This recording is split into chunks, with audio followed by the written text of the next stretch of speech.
오늘 보실 말씀은 출애굽기 13장 17절에서 14장 9절까지 보겠습니다. 바로가 애굽인들이 이제 이스라엘 백성들을 출애굽을 허락했습니다. 6월절 밤에 이스라엘 자손들이 급하게 애굽을 나왔습니다. 숫곳이라는 곳에 도착을 했을 때 남자 장정만 60만 명, 여자 어린아이 이렇게 다 합치면 200만 명 이상 가량으로 추정할 수 있는 많은 사람들이 출애굽을 했습니다. 이 숫곳이라는 곳에서 북쪽 그리고 동쪽 이런 길로 가면은 지중해 바다가 나와요. 그 지중해 바다 연안으로 해서 이렇게 쭉 북동쪽으로 쭉 가면은 걸어서 열흘 정도면 지금 팔레스타인의 가자지구, 이렇게 가나안 땅의 남쪽 지역 도착할 수 있답니다. 굉장히 빨리 갈 수 있는 길이죠. 근데 하나님께서 그쪽 길로 가지 말라고 말씀하세요. 아까 읽었었던 17절의 말씀이 바로 그거예요. 숫곳에서 북동쪽으로 지중해 연안을 따라서 가면 가나안에 열흘이면 갈 수 있는데 하나님께서 그 길로 가지 말라고 하셨어요. 제가 17절을 다시 읽어보면 바로가 백성을 보낸 후에 블레셋 사람의 땅의 길을 가까울지라도, 여기가 팔레스타인이에요. 지금의 하나님이 그들을 그 길로 인도하지 아니하셨으니 이는 하나님이 말씀하시기를 이 백성이 전쟁을 하게 되면 마음을 돌이켜 애굽으로 돌아갈까 하셨음이라. 팔레스타인, 지금은 팔레스타인이고 블레셋 사람들이 그때 살고 있었어요. 이 블레셋이란 말이 지금의 팔레스타인으로 이렇게 바뀐 거기도 합니다. 그 사람들은 예전에는 지중해에 있는 크레타 섬에서 살았대요. 그런데 아무래도 섬에서 살기보다는 육지에서, 대륙에서 살고 싶었겠죠. 그래서 이제 가나안 땅으로 왔는데 터전을 잡기 위해선 그쪽에 있는 사람들이랑 많이 싸워야 했겠죠. 원래 자기들이 살던 땅이 아니니 미리 살고 있던 사람들과 싸워서 그 땅을 차지한 거예요. 그렇다 보니까 굉장히 싸움에 익숙한, 전투에 익숙한 그런 사람들이에요. 블레셋 사람들이. 그리고 이 사람들의 문명이 꽤 발달을 했나 봐요. 출애굽 당시에 이 이스라엘 백성들은 청동기 문화 시대였대요. 근데 블레셋 사람들은 철기, 청동기보단 철기가 더 단단한 그런 금속이죠. 청동기 칼이랑 철기 칼이랑 싸우면 철기 칼이 그냥 이겨버리는 거죠.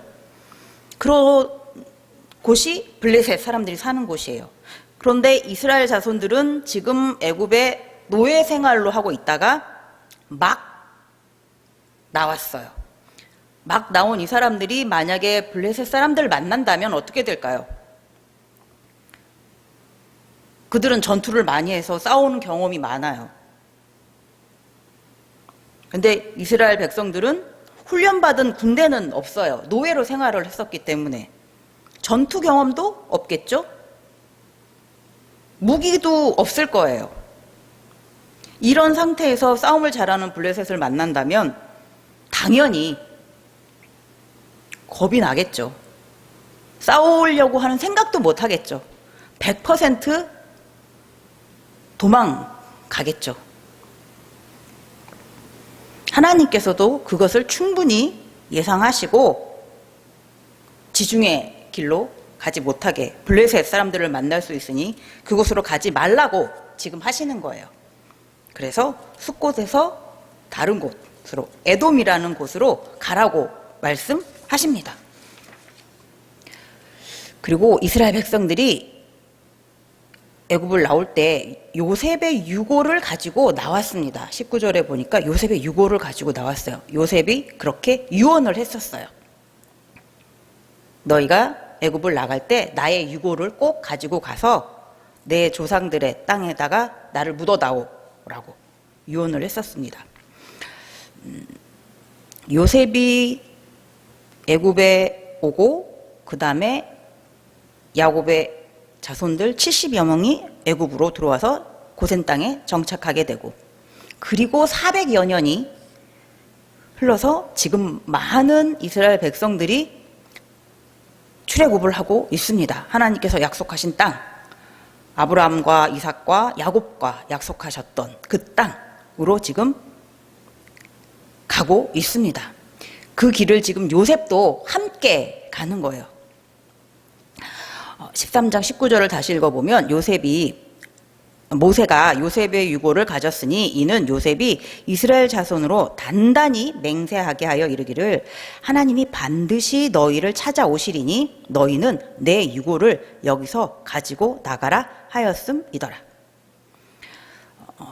요셉이 죽은 지를 따져보면 한 300여 년이 지난 시간이에요. 그런데도 유골은 잘 보존이 되어 있었어요. 요셉이 그렇게 유언을 했으니 보존을 잘 시켜야 됐겠죠? 창세기 50장 26절을 보면 요셉이 110세의 죽음에 그들이 그의 몸에 향 재료를 넣고 애굽에서 입관하였더라. 애굽이라고 하면 유명한 것이 하나 있어요. 여러 가지 중에 이것도 유명해요. 피라미드 유명하고 스핑크스 유명하고, 그리고 이거 미라, 그렇죠?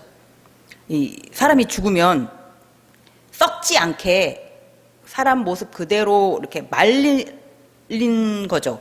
시체를 썩지 않도록 해서 말려놓은 미라. 이집트 사람들은 영혼 불멸을 믿었답니다. 그래서 이 사람이 다시 살아날 거라고 생각을 해서 이 사람의 몸을 그대로 놔두는 거예요. 그 미라. 요셉도 아마 이 미라 상태로 있었을 것 같아요. 입관하였더라 했으니까. 그런데 요셉이 죽었을 때 왜 꼭 자기를 죽었을 때 내 유고를 지금 가나안 땅에다 묻어다오 하지 않고 나중에 꼭 데리고 가라 이렇게 말을 했을까요? 요셉이 죽었을 당시 곧바로 가나안 땅에 묻어줄 수도 있었을 텐데요. 왜냐하면 요셉의 아버지인 야곱이 죽었을 때 요셉과 요셉의 형제들이 야곱의 유고를 가나안 땅으로 가져갔어요. 아브라함이 옛날에 사놓았던 헤브론에 있는 그 막벨라 굴, 거기다가 장사를 지냈어요. 요셉도 충분히 그렇게 했을 수 있을 텐데 요셉은 그렇게 하지 않고 나중에 너희들이 갈 때 나를 데리고 가라 이렇게 말을 했을까요? 나중에 같이 가고 싶어서겠죠? 왜 나중에 같이 가고 싶었을까요? 이것을 아마 후손들에게 알리기 위해서가 아닐까 싶습니다. 오늘 아까 읽었던 말씀 13장 19절에 보면 하나님이 반드시 너희를 찾아오시리니 나는 그때 같이 가겠다. 지금 그냥 요셉이 휙 가버리고 그때 요셉이 죽었을 때 그때 가나안에 가서 미리 장사를 치른 다음에 너희들은 여기서 기다려. 하나님께서 너희를 찾아오실 거야. 이거보다 하나님께서 나중에 찾아오신다고 하셨는데 나는 그때 같이 너희들과 가나안에 갈게. 그때 너희들이 나를 데리고 가서 나를 장사해 줘. 어떤 것이 더 정말 하나님께서 확실히 우리를 찾아오시겠구나 라고 믿을 수 있을까요? 후손들이. 당연히 요셉이 나중에 같이 가겠다 이거겠죠? 예. 후손들에겐 너무나 확실한 하나님의 약속의 말씀을 보여주는 증거가 됩니다. 요셉은 알고 있었던 거죠. 하나님께서 반드시 이스라엘 백성들을 모두 데리고 나가서 가나안에 정착시켜 주실 거라는 것을 요셉은 이미 그때 다 알고 있었어요. 노예로 처음 팔려와서 애굽에 먼저 왔었던 요셉, 그리고 이제 애굽의 노예로 생활하고 있던 이스라엘 백성들과 같이 가나안으로 갑니다. 요셉은 죽었지만 왠지 좀 짠한 느낌이 있죠. 그리고 너무 멋있어요. 그때까지 유골로서 같이 기다렸다가 가나안으로 후손들과 같이 들어가는 요셉의 모습이, 죄에 묶여서 세상의 종으로 살고 있는 우리에게도 하나님께서 찾아오셨습니다. 그래서 저희를 자유인으로 만들어 주셨죠. 예수 그리스도를 믿게 해주셨습니다. 하나님을 모른 척 하면서 살았었는데 그런 저희를 미워하지 않으시고 찾아와 주신 하나님께 감사합니다. 항상 이렇게 거듭난 하나님의 자녀로 살 수 있게 해주신 게 감사할 뿐입니다. 이스라엘 백성이 감사하는 만큼 우리 모두도 이런 자유를 주신 것을 항상 감사하며 살아가리라 믿습니다. 출애굽하는 이스라엘 자손과 하나님께서는 항상 함께 하셨어요. 그런데 이제부터는 더 선명한 모습으로 하나님께서 이스라엘 자손들과 함께 하십니다. 13장 21절 22절에 보면 여호와께서 그들 앞에서 가심에 낮에는 구름 기둥으로 그들의 길을 인도하시고 밤에는 불기둥을 그들에게 비추사 낮이나 밤이나 진행하게 하시니 낮에는 구름 기둥 밤에는 불기둥이 백성 앞에서 떠나지 아니하니라. 모세는 호렙산에서 이미 하나님을 만났어요. 불로. 그쵸? 하지만 이스라엘 백성들은 이렇게 직접적인 하나님의 능력을 보지는 못했을 거예요. 애굽에서 하나님께서 심판하시는 것을 봤을 땐 굉장히 무섭다라고 느꼈겠지만 지금의 하나님의 모습은 그런 무서운 하나님의 모습이 아니죠. 구름 기둥으로 뜨거운 낮은 시원하게 해주시고 불기둥으로 추운 밤은 따뜻하고 아주 밝게 해주시는 하나님의 모습을 이스라엘 백성들이 지금 보게 됩니다. 굉장히 신기했을 거예요. 그리고 아주 든든했겠죠. 우리 하나님은 이런 하나님이시구나. 우리에게 이렇게 시원한 구름 기둥을 낮에 주시고 밤에는 따뜻하고 밝게 불기둥으로 우리와 함께 하시고 우리를 인도하시는 분이시구나. 근데 밤이나 낮이나 진행하게 하셨다고 하는데 그래도 좀 쉴 시간도 주시고 잠잘 시간도 주시기는 하셨겠죠. 물론 적당한 시간에. 하지만 가야지 될 곳이 있었기 때문에, 가야지 될 만한 거리가 있었기 때문에 밤에도 가야지 되고 낮에도 가야지 됐나 봐요. 하나님께서 무언가를 하시기 위해서 이스라엘 백성들이 어디에 가야지만 했어요. 거기가 어딘지 저희는 다 알고 있습니다. 홍해 앞. 이스라엘 자손들이 드디어 홍해 앞 비하히롯 그 해변가에 도착을 했습니다. 그리고 그때 애굽에서는 바로가 이스라엘 자손을 내보낸 것을 후회하고 있었습니다. 14장 5절에 보니까 그 백성이 도망한 사실이 애굽 왕에게 알려짐에 바로와 그의 신하들이 그 백성에 대하여 마음이 변하여 이르되 우리가 어찌 이같이 하여 이스라엘을 우리를 섬김에서 놓아 보내었는가 하고, 틀림없이 바로가 모세를 불러서 이스라엘 자손들 다 데리고 나가라, 빨리 나가라 라고 했어요. 애굽 사람들도 이스라엘 백성들을 빨리 내보내려고 은, 금, 폐물, 옷 이런 거 다 주면서 쫓아내었습니다. 그런데 이제 와서는 이스라엘 백성들이 도망한 거라고 말해요.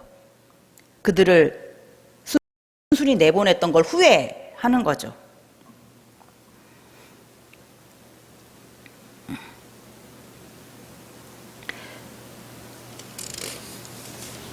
그래서 바로가 병거들을, 군사들을 모읍니다. 이스라엘 자손들을 따라갑니다. 걸어가는 이스라엘 자손에 비해서 병거를 타고 달려왔으니까 아무래도 빨리 도착을 했을 겁니다. 이스라엘 백성들이 있는 비하히롯 해변까지 바로의 병거들이 보입니다. 병거들이 저기 이스라엘 백성들이 있는 게 보여요. 이스라엘 백성들도 저기 애굽 군사들이 막 달려오는 것이 보입니다. 이스라엘 자손들이 얼마나 놀랐을까요? 이제 애굽에서 나왔습니다. 하나님께서 구름 기둥으로 불 기둥으로 이렇게 인도하여 주시니까 너무나 기쁘고 안전하다, 이제 됐다, 이제 우린 자유다라고 편안하게 생각하고 있었을 거예요. 애굽 군대가 뒤쫓아올 거라고는 아마 상상도 못하고 있었을 겁니다. 그런데 막 저기 달려오는 게 보여요.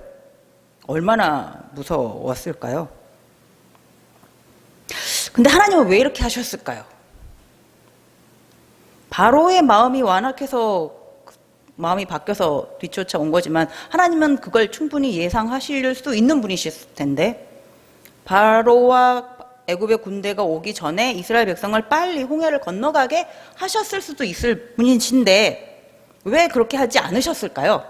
왜 이렇게 맞닥뜨리게 하셨을까요? 하나님의 계획이 있으시겠죠?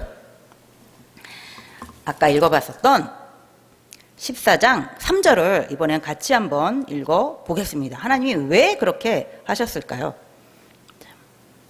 14장 3절, 바로가 이스라엘 자손에 대하여 말하기를 그들이 이 땅에서 멀리 떠나 광야에 갇힌 바 되었다 하리라.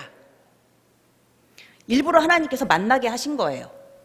바로가 어떻게 생각할 거라고 하나님은 말씀하시냐면, 이스라엘 자손들이 여기 애굽에서 살다가 이제 광야라는 곳 나가니까 길을 잘 몰라서 저기 저렇게 멈춰 있구나.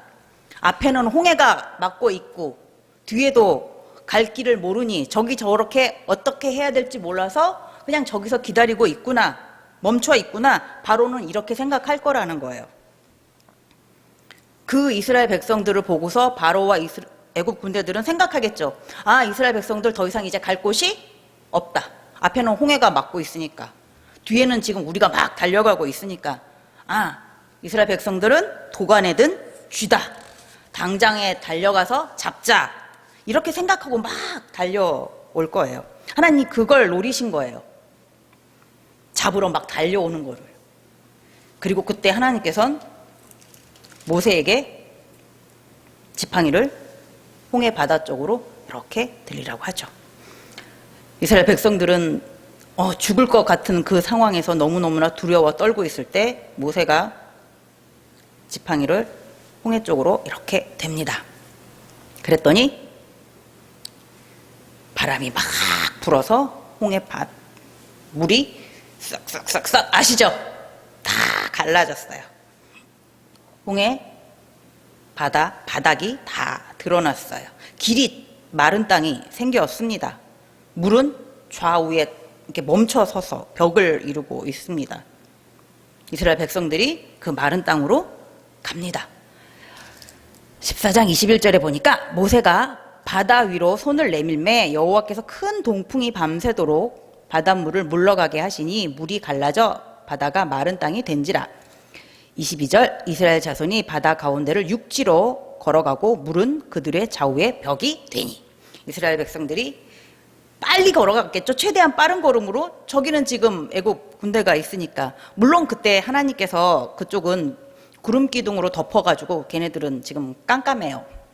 아무리 그래도 그쵸, 바로 저 뒤에 있으니 이스라엘 백성들이 열심히 빠른 걸음으로 바닷속 길을 걸어가고 있을 것입니다. 홍해가 여러 가지 설이 있어요.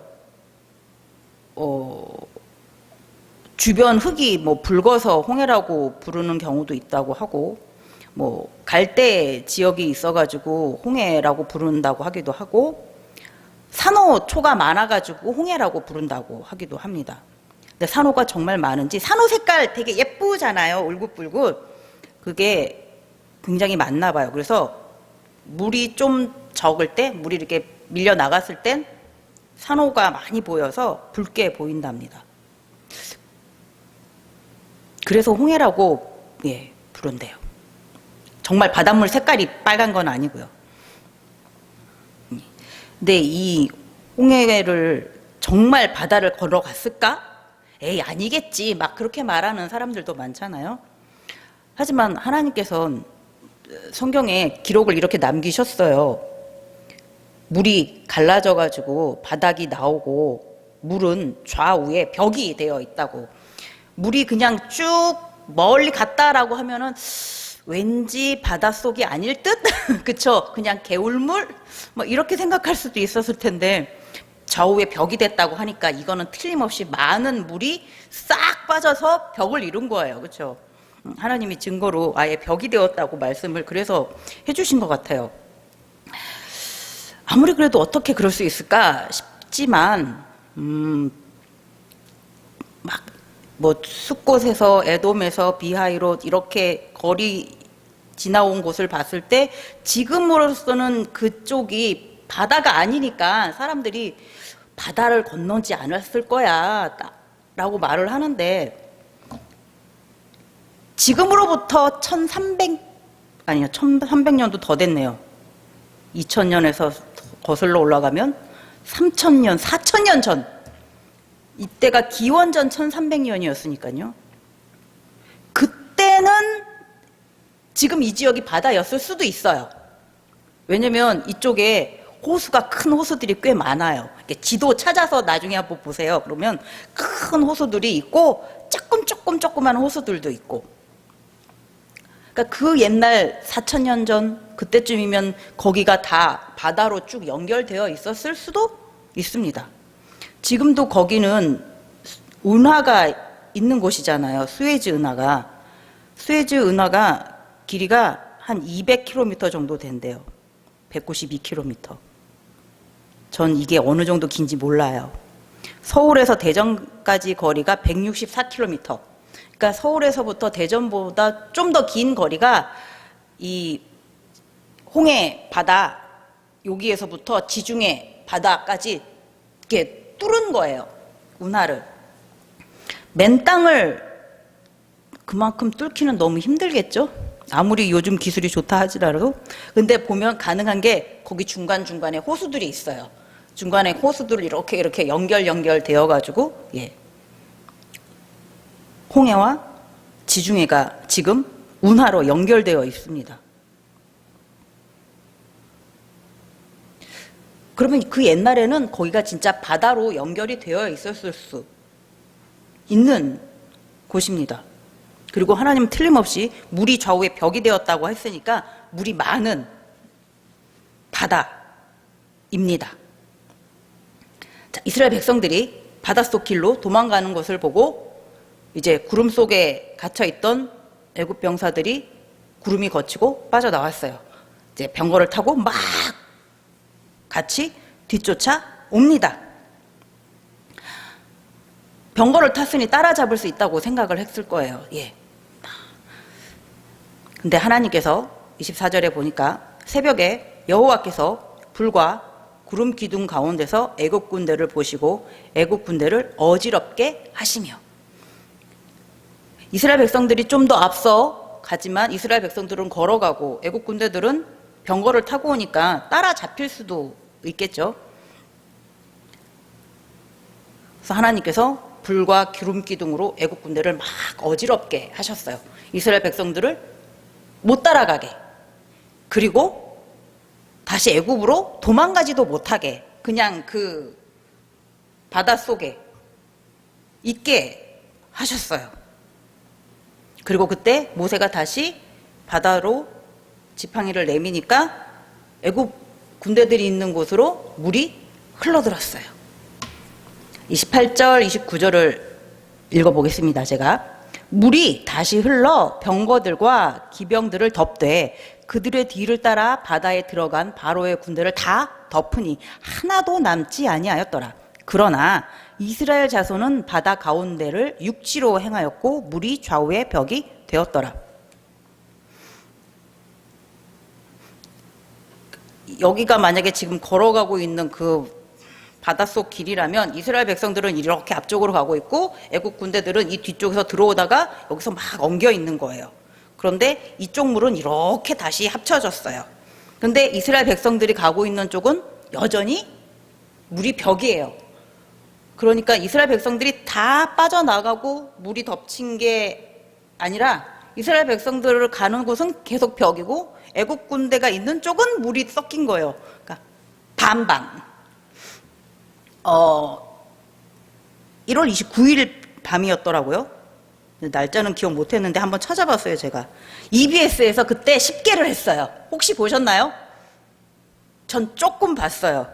이 장면을 일부러 봤어요. 끝까지는 못 보고 졸려가지고. 율브린너가 바로였어요. 저 그건 몰랐는데.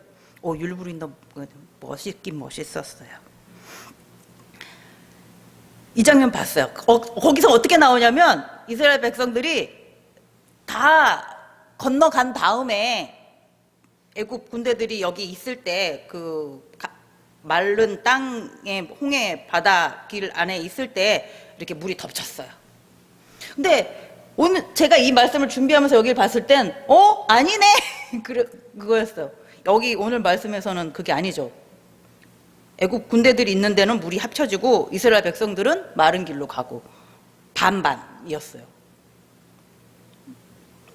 영화보다도 더 영화 같은 장면이죠. 왜 그 당시 그걸 못했을까? 감독이 틀림없이 성경을 꼼꼼히 읽어봤을 텐데 아마 그 당시 특수 효과로서는 아마 좀 구현해내기가 어려워서 그러지 않았을까라고 저 혼자 한번 생각을 해봤습니다. 하나님은 왜 이렇게 드라마틱한 장면을 연출을 하셨을까요? 무엇을 알리시기 위해서 이렇게 특별하게 하셨겠죠? 출애굽기 14장 4절이랑 14장 18절이 같이 말씀을 하십니다. 반복해서 하시는 말씀인데 저희는 14장 18절을 한번 같이 읽어보겠습니다. 하나님께서 이렇게 드라마틱한 장면을 연출하신 이유. 내가 바로와 그의 병거와 마병으로 말미암아 영광을 얻을 때에야 애굽 사람들이 나를 여호와인 줄 알리라 하시더니. 애굽 사람들에게 바로에게 하나님이 어떤 분이시라는 것을 확실하게 보여주시기 위해서 이렇게 하신 거예요. 일부러 바로가 애굽 군사들이 뒤쫓아 오기를 기다리신 거예요. 만약에 이스라엘 백성들이 홍해를 휙 건너간 다음이었다면 그 다음에 바로와 애굽 군사들이 왔으면 홍해 안 들어오겠죠. 홍해까지 따라 들어와야지 바닷물 속에 다 들어가서 죽을 수가 있으니까요. 그러니까 이스라엘 백성들은 기다리고 있었던 거예요. 아니요, 하나님께서 기다리게 하신 거죠.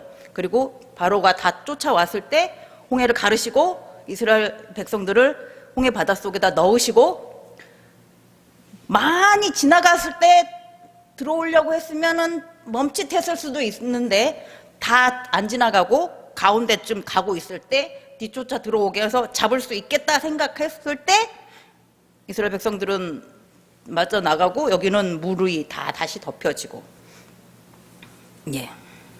그래서 한 사람도 살지 못하고 다 죽었다고 합니다. 이제 그 주변의 해변에 이 병거들이 막 부서져서 막 남겨져 있었겠죠? 흔적들이. 그리고 막 애굽 군대의 시신들도 막 이렇게 해변가에 보일 겁니다. 애굽 사람들이 그것을 발견하게 되겠죠. 아니 그 주변 동네에서 충분히 그 모습들을 봤을 거예요. 하나님이 어떻게 이스라엘 자손을 이 애굽의 손에서 건져내시는지, 빠져나가게 하시는지, 구원하시는지 봤을 겁니다. 하나님의 능력이, 하나님의 자녀를 사랑하시는 하나님의 마음이 얼마만큼 크신지를 그 주변의 애굽 사람들이 다 확인하게 되었을 것입니다.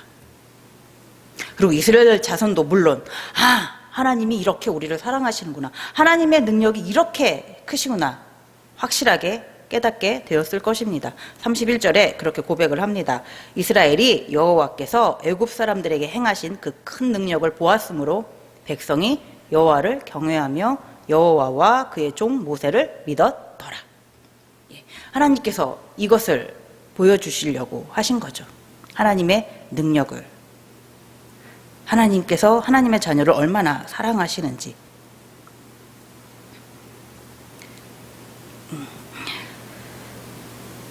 하나님은 하나님의 살아계심을, 하나님의 능력을 이렇게 출애굽을 통하여서 확실하게 이스라엘 백성들에게 그리고 애굽 사람들에게 알리셨습니다. 그 바로 앞에 있었던, 홍해 앞에 있었던, 그리고 바로가 뒤쫓아오는 그 속에서 이스라엘 백성들은 너무너무 무서웠을 거예요. 하나님께서 우리를 구원해 주시려고 하신다고 하셨는데 왜 우리를 여기서 죽게 하시는가? 막 그때 막 모세에게 야, 우리가 애굽에서는 매장지가 없어서 여기서 하나님께서 바닷물에다가 아니면 지금 이 해변가에서 우리를 죽이시려고 하시는 것이냐? 왜 우리를 데리고 나왔냐? 막 모세를 원망하고 그랬던 이스라엘 백성들인데 너무 무서웠으니까 그랬겠죠? 충분히 하나님께서 왜 그러셨을까? 이스라엘 백성들은 많이 갈등하고 고민했을 겁니다. 우리도 하나님께서 우리를 사랑하신다 그러시고 자녀로 삼아 주셨는데 왜 우리는 항상 행복한 날만 있을 줄 알았는데 왜 우리에게 이렇게 힘든 일이, 어려운 일들이 오는 거지? 라고 많이 생각을 하죠. 많이 경험을 하죠. 하나님의 자녀가 되었는데도 성도에게는 고난이 항상 찾아옵니다. 홍해를 이렇게 딱 만날 수도 있습니다.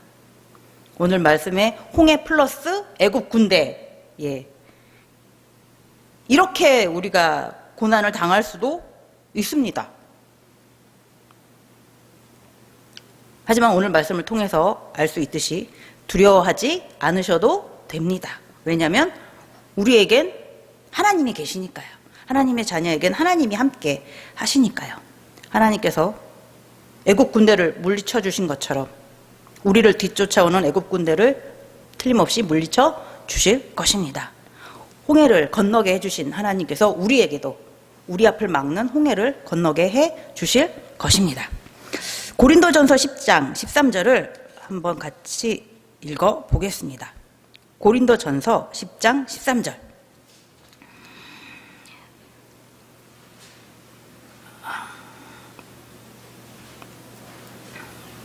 잘 아시는 말씀, 힘드실 때마다 아마 이 말씀을 가장 먼저 생각하실 거예요. 고린도전서 10장 13절 읽어보겠습니다. 사람이 감당할 시험 밖에는 너희가 당한 것이 없나니 오직 하나님은 미쁘사 너희가 감당하지 못할 시험 당함을 허락하지 아니하시고 시험 당할 즈음에 또한 피할 길을 내사 너희로 능히 감당하게 하시느니라. 아멘. 2022년 새해가 벌써 두 번째 달입니다. 그러면 새해를 맞이했으니 아마 새로운 고난들이 또 올 겁니다. 그동안은 경험해보지 못한 2022년산 새로운 고난, 새로운 시험이 성도에게는 반드시 찾아올 것입니다. 그런데 반드시 하나님이 함께 계시니까 반드시 하나님께서 감당하게 도와주실 것입니다. 예. 어떤 고난이 찾아온다 할지라도, 시험이 찾아온다 할지라도 담대하게 맞서 싸우셔서 이기시는 우리 모두가 되기를 바랍니다. 기도하겠습니다.